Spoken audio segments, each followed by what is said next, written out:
When I was a young officer, they told me to follow my instincts, to go with my gut.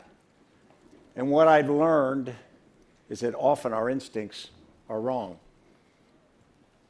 In the summer of 2010, there was a massive leak of classified documents that came out of the Pentagon. It shocked the world, it shook up the American government, and it made people ask a lot of questions because the mere amount of information that was let out and the potential impacts were significant.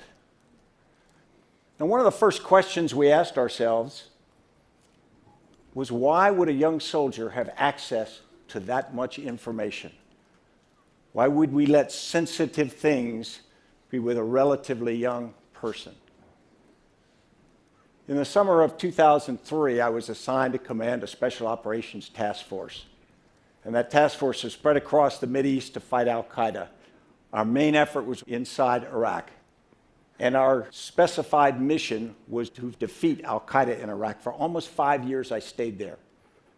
And we focused on fighting a war that was unconventional, and it was difficult, and it was bloody, and it often claimed its highest price among innocent people. We did everything we could to stop al-Qaeda and the foreign fighters that came in as suicide bombers and as accelerants to the violence. We honed our combat skills. We developed new equipment. We parachuted, we helicoptered, we took small boats, we drove, and we walked to objectives night after night to just stop the killing that this network was putting forward. We bled, we died, and we killed to stop that organization from the violence that they were putting largely against the Iraqi people. Now, we did what we knew, how we had grown up, and one of the things that we knew that was in our DNA was secrecy, it was security, it was protecting information, it was the idea that information was the lifeblood and it was what would protect and keep people safe. And we had a sense that as we operated within our organizations, it was important to keep information in the silos within the organizations, particularly only give information to people who had a demonstrated need to know. But the question often came, who needed to know? Who needed? Who had to have the information so they could do the important parts of the job that you needed? And in a tightly coupled world, that's very hard to predict. It's very hard to know who needs to have information and who doesn't. I used to deal with intelligence agencies, and I'd complain that they weren't sharing enough intelligence, and with a straight face, they'd look at me and they'd say, "What aren't you getting?" I said, if I knew that, we wouldn't have a problem. But what we found is we had to change. We had to change our culture about information. We had to knock down walls. We had to share. We had to change from who needs to know to the fact that who doesn't know and we need to tell, and tell them as quickly as we can. It was a significant culture shift for an organization that had secrecy in its DNA. We started by doing things by building, not working in offices, knocking down walls, working in things we called situational awareness rooms.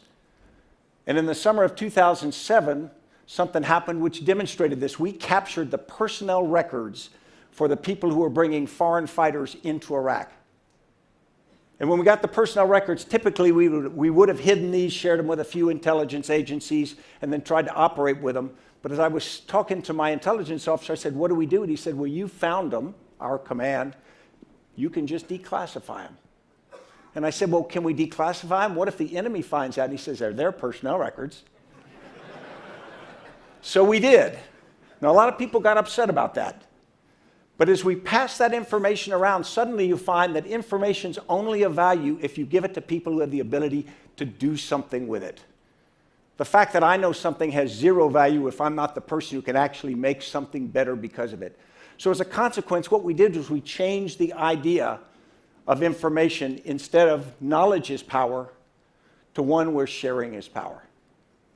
It was the fundamental shift, not new tactics, not new weapons, not new anything else. It was the idea that we were now part of a team, which information became the essential link between us, not a block between us.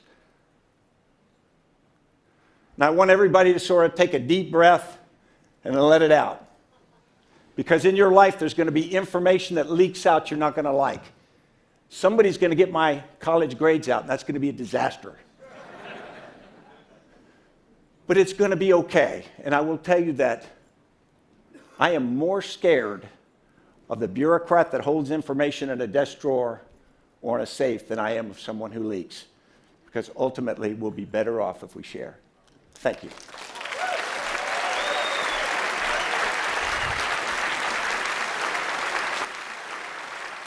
So I don't know if you were here this morning, if you were able to catch Rick Leggett, the Deputy Director of the NSA, who was responding to Edward Snowden's talk earlier this week. I just wonder, do you think the American government should give Edward Snowden amnesty? I think that Rick said something very important. Most people don't know all the facts. I think there are two parts of this. Edward Snowden shined a light on an important need that people had to understand. He also took a lot of documents that he didn't have the knowledge to know the important stuff. So I think we need to learn the facts about this case before we make snap judgments about Edward Snowden. Thank you so much. Thank you.